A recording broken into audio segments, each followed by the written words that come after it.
If I could pinpoint the exact moment my marriage took its final breath, it wasn't a shouting match or some dramatic, movie-worthy confession. No, it was a dinner invitation. "Logan," my wife said, "let's go out tonight. Just you and me. Somewhere nice." Her voice had that curious mix of lightness and gravity, like she was trying to pass off something serious as no big deal. I was hopeful. Hopeful in the same way a man clinging to a piece of driftwood is hopeful he'll spot a rescue boat. We'd been distant for months. Not fighting, just drifting. So, a dinner sounded like a step in the right direction. I showed up in a button-down shirt she used to compliment, ready to try. What I found, instead, was a table set for 3. Ashley was already there, smiling like the Mona Lisa's smug cousin. And sitting beside her, wearing a shirt 2 sizes too small and a grin 10 sizes too wide, was Chase Donovan. Her coworker. Her mentor. The guy I had heard way too much about. "This is Chase," she said, motioning to him like I just won a prize. "We need to talk." You ever see a deer blink into headlights and think, "Yeah, I get it now"? That was me. Frozen. Processing. Realizing too late I'd walked into an ambush with a wine list. Chase leaned forward. "You've got 2 options," he said, all casual-like. "Leave quietly, or face me like a man." Ashley didn't even flinch. Just sipped her wine. And that was the moment I knew. The moment I realized this wasn't about fixing anything. This was a final act. And I'd been cast as the fool who didn't read the script. But don't worry. I didn't cry. I didn't beg. I smiled. I looked him dead in the eye and said, "You want your teeth whole or in pieces?" Security dragged me out before I could put Chase through a second round of dental renovation, but I'd made my point. Ashley got what she wanted, a clean, loud exit. A scene. A performance.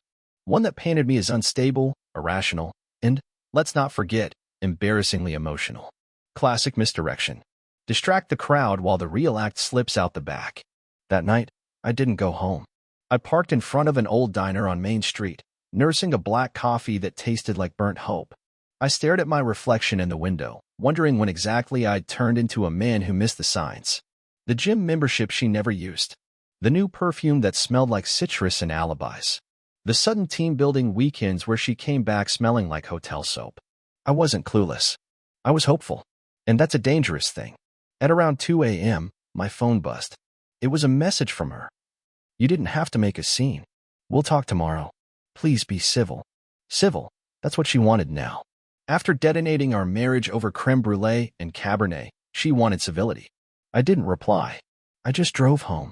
When I walked through the front door, the house was dark. Cold. Like a place that had already started forgetting who used to live there. Her perfume still hung in the hallway, a scent I used to find comforting. Now, it just smelled like betrayal. In the bedroom, everything was too clean. Bed made like a showroom. Shoes lined up like little soldiers. A pair of red heels I'd never seen before stood out like a bad joke. That's when I knew. This wasn't just infidelity. It was choreography. She'd planned it all. And that's when the spark ignited. Not of revenge, not yet. But clarity. I wasn't just some discarded husband. I was a loose end. And I had no intention of staying that way. The next morning, I woke up with that weird kind of clarity you only get after someone's set your whole life on fire. I didn't want revenge, not yet. I wanted the truth. The whole, unfiltered, no-spin version of what had really gone down behind my back. So I called Kyle. Now, Kyle's not the kind of guy you call if you need sympathy or a shoulder to cry on. But if you need information, he's your guy. Former Marine, now a PI with a habit of cracking knuckles and databases alike. "I need eyes on Ashley," I said. Kyle paused. "That's serious?" "Let's just say she's auditioning a new husband, and I wasn't invited to the casting call." He whistled. "All right. You want details, dirt, or devastation?" "Start with details. Let's see where it goes." Within 48 hours, Kyle had compiled a dossier thicker than a high school algebra book. Restaurant receipts.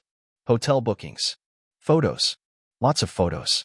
There she was, hand in hand with Chase at a lakeside resort she said was its spa weekend with coworkers.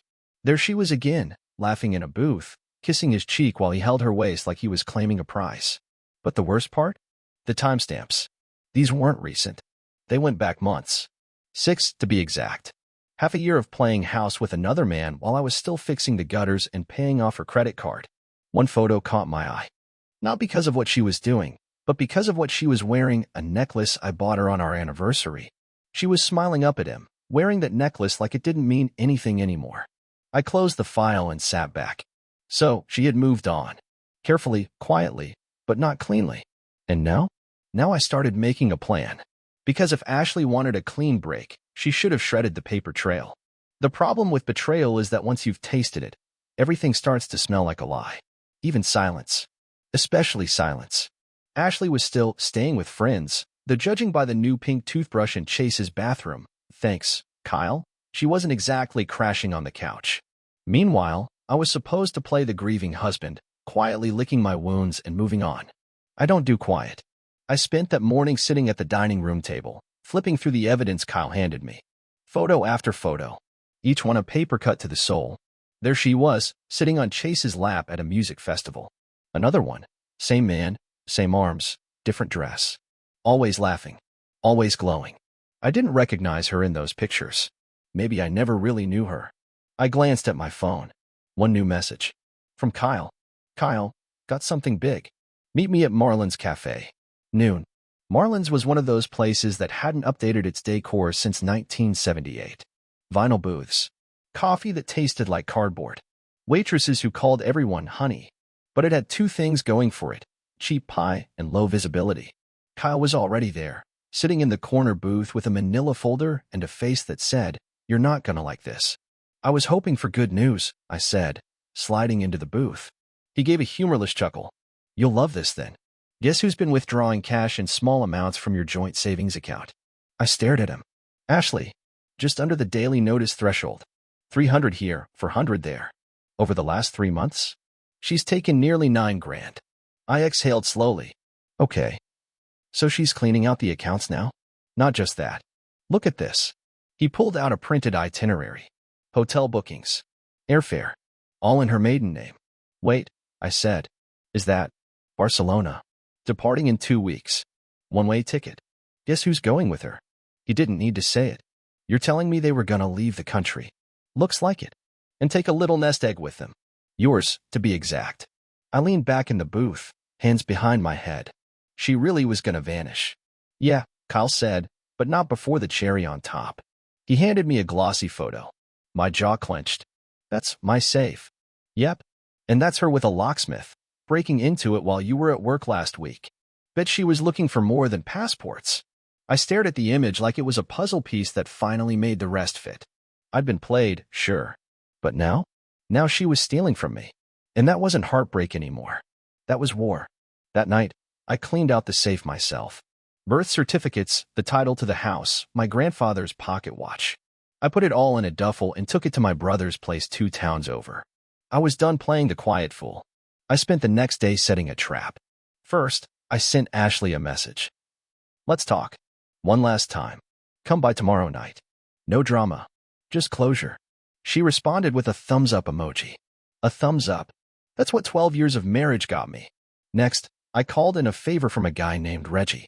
Reggie was an IT consultant, but in his spare time, he liked tweaking security systems, as he put it. Within a few hours, he had every camera in and outside the house linked to a private server only I could access. I also replaced the old front door lock. Just a little insurance. Not because I was scared, because I wanted to know exactly when she tried to come in if I wasn't there. And then, the final touch. I left a new envelope on the kitchen counter. Inside, a printout of her flight itinerary, a breakdown of the stolen savings, and, just for flair, one of the photos of her cozying up to Chase. I sealed it with a note. Ashley, I hope Spain is worth it. Logan. She showed up the next night at 7:15 on the dot. I heard the knock, waited exactly 8 seconds, then opened the door. She looked different. Not guilty. Not apologetic. Just distant. Like she was already on another continent. She stepped inside without a word. I watched her eyes scan the room, pausing briefly on the envelope. You said you wanted to talk? She asked, that same breezy tone she always used when she was about to spin something. I do, I said. Sit. She sat. I didn't. You're leaving, I said. She blinked. Logan, No. Don't. Don't give me the "we grew apart" speech. Don't insult both our intelligences. You made your choice. She crossed her arms. I made a choice to be happy. Something you stopped caring about a long time ago. I ignored the jab. I know about Chase. I know about the money. I know about the tickets to Spain. Her face went pale. Don't worry, I said. I'm not going to stop you. I'm not even going to ask for the money back. I just want you to know, I see you now. And I'm done pretending. She reached for the envelope slowly, opened it, and scanned the contents. Her face didn't move. No reaction. You hacked me, she finally said. I laughed. Please, don't flatter yourself. You're not hard to read. Just disappointing. For once, she had nothing to say. She stood up, clutched the envelope, and walked to the door. As she stepped outside, I called after her. One more thing. She turned. Smile for the camera. After she left, the house felt like it was exhaling. Like it had been holding its breath this entire time, bracing for one final blow that finally came and went. I stood in the kitchen, staring at the spot where she'd opened that envelope. The floor creaked beneath me as I moved, quiet, methodical, not with rage anymore, but with purpose. Because here's the thing. Once you stop reacting, you start thinking. And I was done reacting. The next morning, I had coffee with Kyle on my back patio. He brought donuts and a grin that said, "You're up to something," and I went in. She took the bait, he asked. She took it like it was filet mignon wrapped in gold leaf. You should have seen her face. Kyle bit into a powdered donut. So what now? You gonna let her go? I'm not stopping her, I said. But I'm not letting her leave with everything, either. He smirked. The Logan I know is back. I leaned forward, lacing my fingers. You ever heard of pre-divorce asset shielding? Kyle raised an eyebrow. Vaguely. Most guys don't get that clever until after the court date. Exactly. That's why it works. I've already started moving my retirement and investment accounts into a shell LLC. My lawyer says we're in the clear as long as I file before she does. He whistled. That's cold. I like it. Not cold, I corrected. Just clean. See, that's the thing about betrayal. It resets your moral compass. Suddenly, the things you once thought were beneath you start looking like perfectly reasonable survival tactics. Later that day, I stopped by the office for the first time in a week. My assistant, Carly, gave me that sideways look people give you when they know something's off but don't want to be the one to bring it up. Rough week? She asked gently. I nodded. Storms passed. Good, she said. There's someone waiting in your office. I frowned. Client. No idea. Said he knows you. Wouldn't give a last name. I walked into my office and froze. Chase. In my chair. Feet up. Like he owned the place. Well, if it isn't the happy husband, he said, not bothering to stand. I didn't move. Just stared. He finally dropped his feet and stood, walking around the desk slowly. Look, Logan. I didn't come to gloat. Then you've already failed. He chuckled. Fine. Maybe a little gloating. But mostly, I'm here to offer you peace. I blinked. You break into my marriage, and now you want a handshake? Let's not be dramatic. Ashley and I, we were inevitable. Inevitable? Like a bad rash? His smile tightened. You're angry. I get it.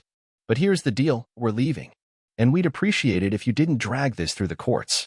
Let Ashley go peacefully, and this can all be clean. I walked to the window, took a breath, and turned back. You done? He raised an eyebrow. Good. Because the next time you show up here uninvited, I'll have you removed.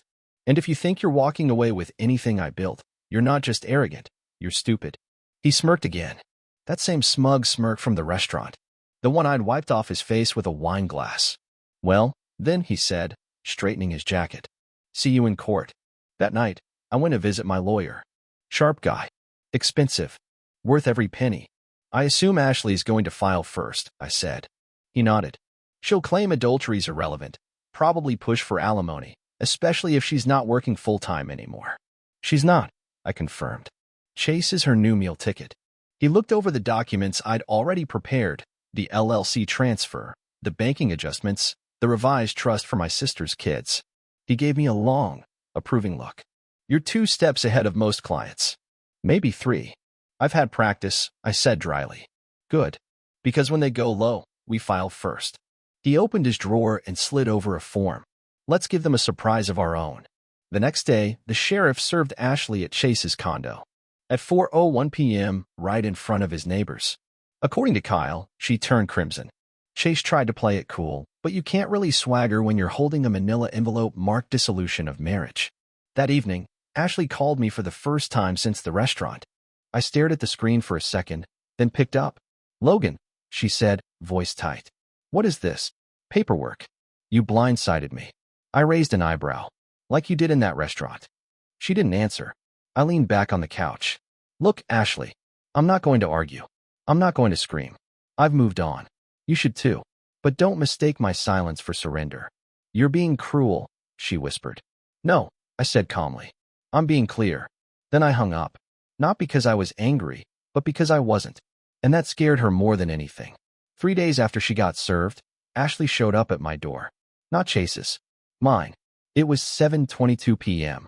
I remember because the oven timer beeped right as the doorbell rang. Roast chicken, the kind she used to love. A cruel coincidence. I opened the door slowly, half expecting more legal drama. Instead, I got Ashley in joggers and an oversized hoodie. No makeup, no armor. Just eyes that looked like she hadn't slept in days. Can we talk? She asked. I stepped aside. Not because I was feeling generous. Because I wanted to hear what version of the truth she was selling tonight. She sat on the edge of the couch like she didn't remember ever owning it. Her hands twisted the fabric of her sleeve. I stayed standing. Go on, I said. She exhaled. I'm sorry. I waited. Nothing else came. That's it, I said. After months of sneaking around, lying to my face, draining our accounts, you brought sorry. Her eyes met mine, sharp now. You think this is easy for me? I didn't mean for any of this to happen like it did. No one ever does. That's why it's called betrayal, not strategy. Ashley frowned. You think I'm some mastermind? Like I planned this affair? That I wanted to blow up my life? I think you wanted to feel something new, I said. And Chase gave you just enough validation to make forgetting me easier. Her face twisted. You don't know how lonely I was. You checked out long before I did. No, I said evenly. I was consistent. You got bored. That's not loneliness. That's restlessness in a pretty dress. She stood, arms crossed. So you're the perfect husband now. No, I said. I was never perfect. But I was loyal. And I didn't need perfection. I needed honesty. The silence between us stretched. Then she dropped the bomb. I'm not going to Spain. I blinked. You canceled the trip? She nodded. I told Chase it's over. He called me a coward. Said I was just afraid of starting over. Maybe I am. I narrowed my eyes. Why are you telling me this? She hesitated. Because I don't want it to end like this. I let out a short, bitter laugh. Ashley, it already ended. You just didn't notice until the credits rolled. Her voice cracked. We built a life, Logan. 12 years.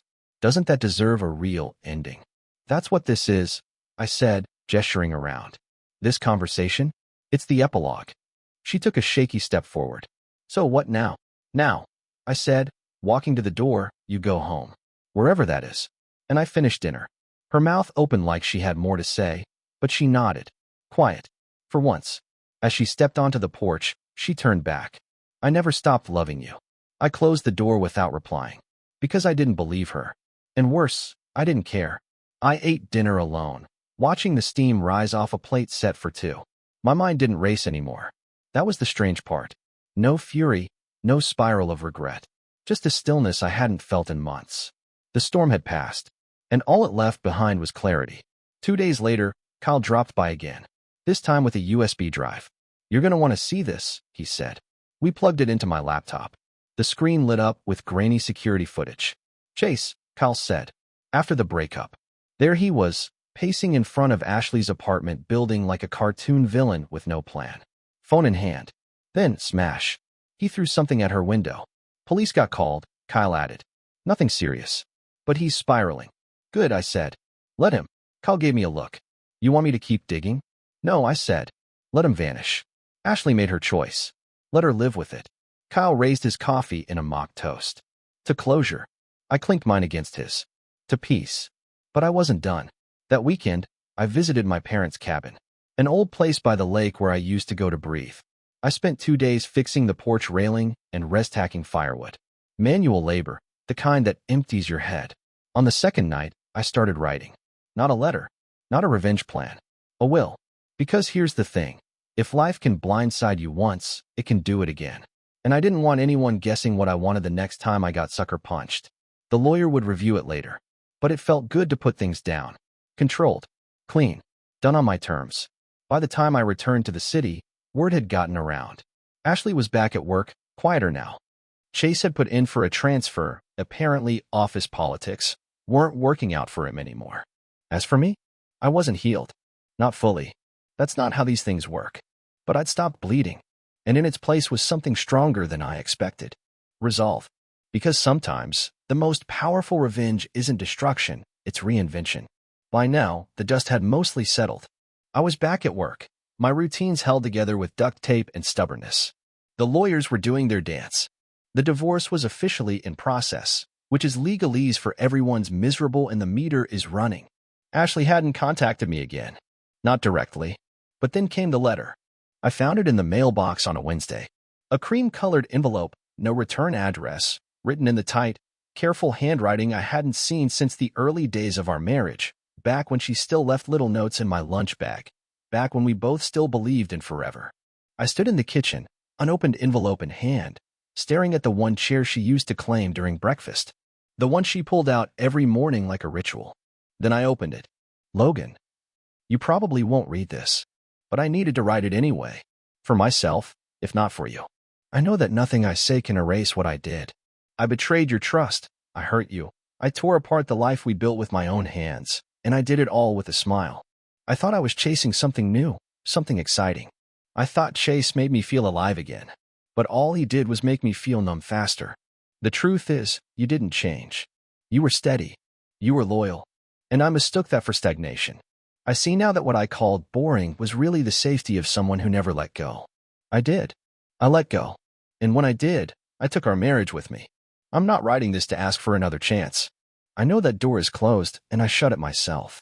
I'm writing because the silence between us feels heavier than the yelling would have been.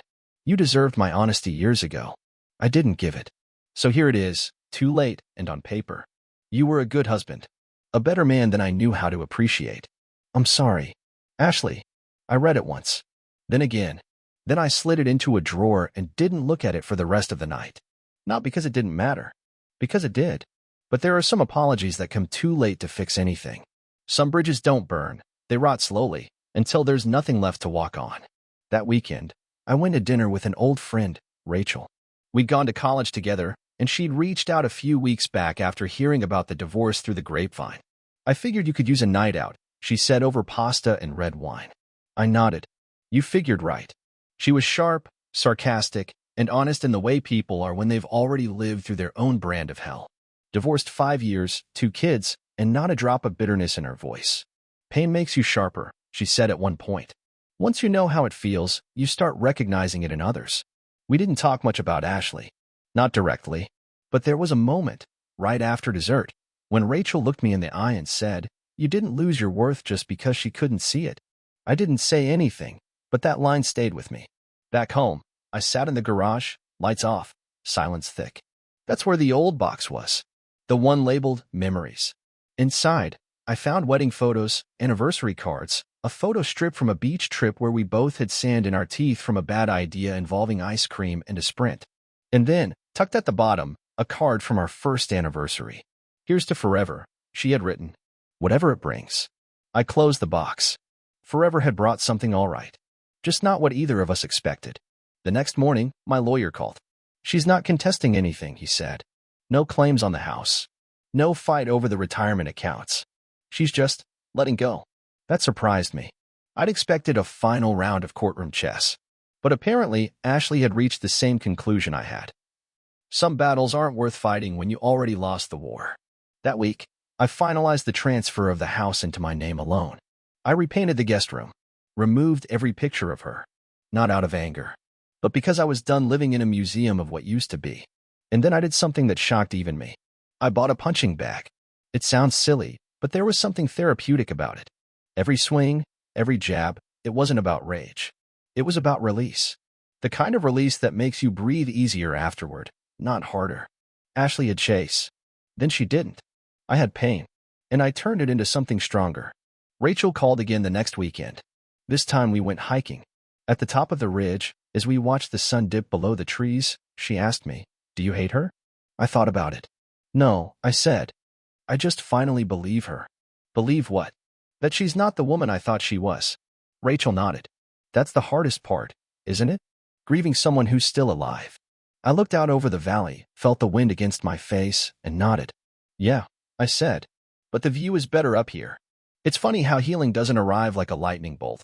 It's more like a quiet guest who shows up when you finally stop looking for them. No dramatic thunder. Just presence. 3 weeks after the letter, the divorce was finalized. One line in an email confirmed it. Decree signed and filed. You're officially divorced. No confetti. No fanfare. Just a legal stamp on the end of a life chapter. That night, I sat on the porch with a drink in hand and no idea what I was supposed to feel. But Rachel showed up, uninvited but welcome, with 2 takeout containers and a sarcastic toast. To being spectacularly single, she said. I laughed. Is that a thing? Only if you make it one. We ate in silence for a bit. Then she looked over, serious this time. Logan, what's next? I had no answer. I had no plan. But I did have something else, a blank page. And for the first time, I wasn't afraid of it.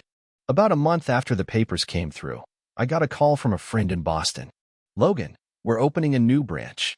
You've got the experience, and frankly, we need someone who isn't afraid of rebuilding something. The irony wasn't lost on me. A fresh start. A new city. A new job. I thought about the house, mine now, but full of echoes. I thought about my neighborhood, where everyone had seen my life unravel like a bad sitcom. Then I thought about Boston. No baggage. No familiarity. Just possibility. I told him I'd think about it. That night, I took a long walk around my block. Every yard was manicured. Every street lamp cast the same glow it always had. But I didn't feel at home anymore. I felt like a ghost in my own story. So I called him back. I'm in, I said. Packing was easier than expected. Turns out, when half your memories are tainted, you travel light. I left behind the wedding china, the framed photos, the embroidered pillow Ashley's aunt gave us with our names stitched in cursive. I took my books, my tools, my grandfather's watch, the punching bag, and the folder. The one with the photos, the bank records, the flight itinerary. I didn't need it anymore. But I kept it. Not out of spite, out of memory. Proof that I survived. 2 days before I left town, I ran into Chase at a gas station. Of all places. He was alone. No Ashley. No confidence. His shirt was wrinkled, his eyes tired. We made eye contact, and he hesitated, like he wanted to say something. I gave him a nod. Not polite. Not hostile. Just final. And then I got in my truck and drove away. The revenge people imagine, the screaming, the fights, the destruction, it's messy. It leaves scars. But the real revenge? That's quiet. It's waking up without pain. It's rebuilding without begging. It's laughing again. Not in spite of them, but without needing them. It's walking away whole. And that's exactly what I did.